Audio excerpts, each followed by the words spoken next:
Bonjour frères et sœurs et bienvenue dans les cantiques du serviteur et le premier cantique.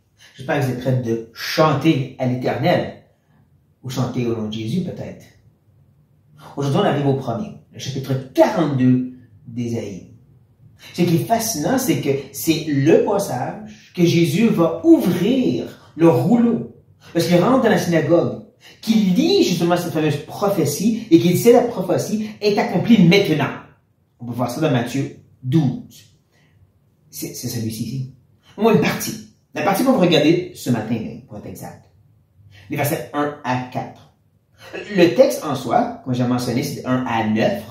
Et je dirais qu'on peut le séparer justement avec 1 à 4 étant la présentation de ce serviteur. Et ensuite, certains disent que 5 à 7 vont ensemble et 8 à 9. Ensuite, d'autres vont dire c'est 5 à 9 ensemble. Mais l'idée, il y a quand même une séparation. On peut voir parce qu'au verset 5, Dieu va revenir à la charge de dire ainsi par l'Éternel. Mais c'est toujours le même cantique dans un sens. Il est toujours en train de présenter ce merveilleux serviteur que l'on veut maintenant voir dans ces 4 petits versets. Donc, gardez en tête cette information et on commence notre mélodie. Voici mon serviteur, que je soutiendrai, mon élu, en qui mon âme prend plaisir. J'ai mis mon esprit sur lui, il annoncera la justice aux nations. Comme j'ai mentionné, une des erreurs qui se fait souvent, surtout pour le peuple juif, c'est de voir l'idée du serviteur et dire, c'est nous ça. Ceci parle de nous. Mais il faut se rappeler que Jésus est ce Israël obéissant. On voit que c'est réellement l'accomplissement de ces prophéties-là sur Israël, parce que dans Matthieu, à la naissance de Jésus, lorsqu'il, en tant que bébé, quitte avec ses parents pour retourner, c'est Matthieu qui va utiliser la prophétie d'Osée. Osée fait une prophétie sur Israël qui a quitté l'Égypte. Mais Matthieu dit non, ça c'est à lui. C'est la prophétie sur lui. Donc, Jésus, c'est ce serviteur de l'Éternel. Le même va le dire, justement, comme je dis, en déroulant ce fameux passage dans Isaïe, puis disant, ça c'est, mais non, ça c'est moi. Donc, qui est ce serviteur? Eh bien, l'Éternel va nous donner au moins 3 qualificatifs de son serviteur. Premièrement, il appelle son élu. Maintenant, je ne vais pas trop rentrer dans les débats et les discussions sur le fameux sujet biblique qui est l'élection. Mais je dirais juste une chose. Il faut vraiment tordre les Écritures pour faire en sorte que quand Dieu parle du fait qu'il a choisi, ça veut dire autre chose que Dieu a choisi. Qu'avant la fondation du monde, avant que les êtres humains existent et même qu'il y ait une création, Dieu a choisi. Mais bon. Cet élu, choix fait pour ce serviteur, qui est un deuxième descriptif, c'est celui en qui il prend plaisir. C'est celui en qui il prend plaisir, qui devrait nous rappeler justement le baptême de Jésus. Et même ici le mont de transfiguration, où est-ce qu'il y a une voix du ciel, les 2 fois que Dieu parle du ciel pendant la vie de Jésus, c'est 2 seules fois où est-ce qu'il dit carrément justement, voici mon fils en qui je prends plaisir. J'ai oublié une troisième, il y a aussi ce moment lorsque le temps est accompli, les Grecs veulent parler à Jésus, c'est la 3e fois aussi. Mais ces 3 fois, c'est Dieu qui va dire justement, voici mon fils en qui je prends plaisir. Dernière des descriptifs, c'est que son esprit va reposer sur lui. Est-ce que c'est important? L'esprit de Dieu n'était pas en Jésus, mais reposait sur Jésus. Différence, parce que nous, on a l'esprit en nous pour nous régénérer, pour circoncire nos cœurs, pour nous sanctifier. Mais Jésus, étant parfait, sans péché, n'a pas besoin de ces choses-là. Même son humanité était sans péché, il n'a pas besoin de cet esprit en lui pour le régénérer. L'esprit de Dieu qui repose sur les gens, c'est justement une idée de l'Ancien Testament qu'on peut voir avec les juges, qu'on peut voir avec les rois, qu'on peut voir avec les prophètes. L'esprit repose sur eux pour les tâches qu'ils doivent accomplir. C'est ça l'image et l'idée. Ce serviteur va être comme les David ou les Élie et Élisée, sur lesquels l'esprit reposait et par lesquels j'ai fait des grandes choses. Mais on voit qu'ici, il y a de l'accumulation. On va avoir beaucoup d'accumulation dans ces paroles. C'est normal, encore une fois, c'est un poème. C'est plus musical. L'accumulation du fait qu'il est élu, donc c'est un choix particulier. Il prend plaisir en lui, donc il y a de l'amour. Son esprit va reposer sur lui. Il y a beaucoup de qualificatifs en rapport avec ce serviteur. Et c'est là qu'on va voir justement qu'est-ce qui va arriver. Qu'est-ce que Dieu va faire et qu'est-ce que ce serviteur va faire. Dieu, lui, va le soutenir par sa main puissante. Le serviteur, lui, va annoncer. Annoncer quoi? La justice aux nations. Ne négligez pas ça. Un évangile qui se concentre juste sur un Dieu de grâce et d'amour et de bonté et qui néglige la justice, la sainteté, la loi, les commandements, le péché, n'est pas un plein évangile. Ce serviteur va venir proclamer la justice, l'appel à l'obéissance et le fait qu'ils ne sont pas capables. Le fait que Dieu est juste et saint et que nul ne peut se rendre à lui. Il va venir proclamer ça. Il dit ici aux nations, qui a été frappant pour la première audience, les premiers lecteurs de ce texte. Nations. On a à peine partagé aux gens autour de nous, les Moabites, les Ammonites, les Philistins. À peine on a parlé de Yahweh. Toi, tu parles de toutes les nations. Et on va voir plus tard, même les îles un peu plus loin, que les lieux, les 4 coins du monde. Oui. Qui est aussi très intéressant parce que ce n'est pas le serviteur Jésus qui accomplit ceci. Jésus n'a jamais été aux nations, il est resté en Israël. C'est l'Église. L'Église qui est la continuité de l'œuvre de Jésus. Parce qu'il est son corps de Christ. Donc, où est-ce que Jésus, c'est l'Israël obéissant, l'Église, c'est la suite de Jésus. Mais qu'est-ce qu'ils font? Ben, on va voir, ils vont aussi annoncer cette justice aux nations. Donc là, on va vraiment rentrer dans qui est ce serviteur, qu'est-ce qu'il va faire. Parce qu'on a déjà vu, il annonce, mais il fait plus que ça. Il ne criera point. Il n'élèvera point la voix. Il ne le fera point entendre dans ses rues. Je trouve ça intéressant parce qu'il vient de dire qu'il va annoncer cette justice, mais il ne va pas le faire en criant, en cherchant à mettre l'attention sur lui-même. L'idée de crier ici, ça a l'idée de débattre. Même que dans la version que Matthieu nous présente, le rouleau que Jésus a lu et que Matthieu nous donne, ça dit carrément débattre. Et c'est vrai que Jésus, même il a eu beaucoup de gens qui venaient à lui pour l'argumenter, beaucoup de chefs religieux pour débattre avec lui, Jésus n'a pas débattu en retour. Il a proclamé la vérité, il les a pointés du doigt sur leur hypocrisie, mais il n'a jamais débattu avec eux. Mais je vois, il partageait une grande vérité, puis il s'en allait. Ou comme on dit des fois en anglais, il drop the mic, il leur faisait comprendre, vous êtes dans l'erreur, bon, je m'en vais. Pas de débat, il n'était pas dans l'argumentation. Et comme j'ai dit, faut pas négliger aussi que c'est un poème et que c'est une accumulation d'expressions. L'idée de quelqu'un qui ne crie point, qui n'élève point la voix, qui ne sait pas entendre dans les rues, on voit que c'est de vraiment empiler des termes qui parlent de vraiment chercher à mettre l'attention par la proclamation. Parce que quand il pense comme il faut, il y a eu des moments que Jésus, dans le temple, disait « Je suis la lumière, venez à moi ». Il y a des moments où il cherchait l'attention en partageant la vérité. Donc, on voit que c'est poétique, on voit que c'est pour montrer que c'était pas pour argumenter, c'était pas pour avoir raison qu'il partageait, qu'il annonçait, parce que comme on l'a vu, il annonçait la justice. Il parlait et pointait vers Dieu. Quoi d'autre qu'on peut découvrir sur ce serviteur? Il ne brisa point le roseau cassé, et il n'éteindra point la mèche qui brûle encore. Il annoncera la justice selon la vérité. N'est-ce pas de belles paroles? Quand on pense au mystère de Jésus, on pense justement à celui dont les gens de mauvaise vie, les pécheurs, les prostituées, les collecteurs d'impôts que tout le monde haïssait, venaient à lui. Et lui ne les repoussait pas. C'est des gens qui étaient justement cassés.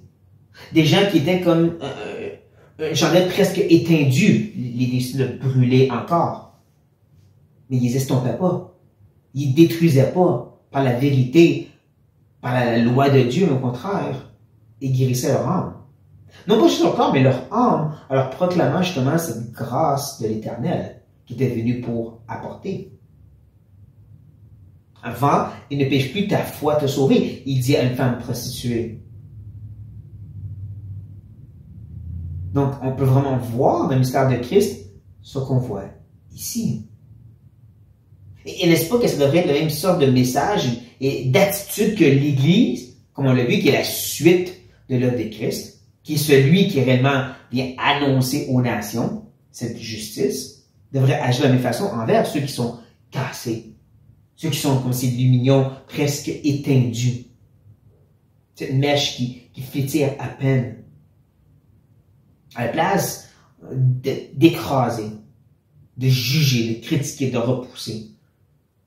De vraiment lire les exemples de Christ et dire c'est comme ça qu'on devrait agir, non seulement pour les gens de l'extérieur, mais aussi les gens dans l'Église. Parce qu'il y a beaucoup des gens à la patte cassée. Des gens qui ont une toute petite flamme, pas très forte, de foi. Est-ce qu'on est plus comme ce serviteur étant la suite de son œuvre? Mais bon. Assez de prédication, revenons à l'enseignement du texte. Parce que qu'est-ce qu'il va annoncer encore une fois, c'est la justice. Deux fois là, qu'on comprend que ce serviteur va avoir le message de la justice qui est selon la vérité. Il ne va pas le diluer, il ne va pas le cacher, il ne va pas ajouter d'autres idées par-dessus, comme souvent la religion fait, comme les pharisiens avaient fait. Non, il va venir annoncer cette justice selon la vérité, parce qu'il est lui-même la vérité. Il est présenté le Dieu de vérité même. Mais c'est la justice qu'il va apporter. On va voir que c'est vraiment le message, comme dans le prochain verset.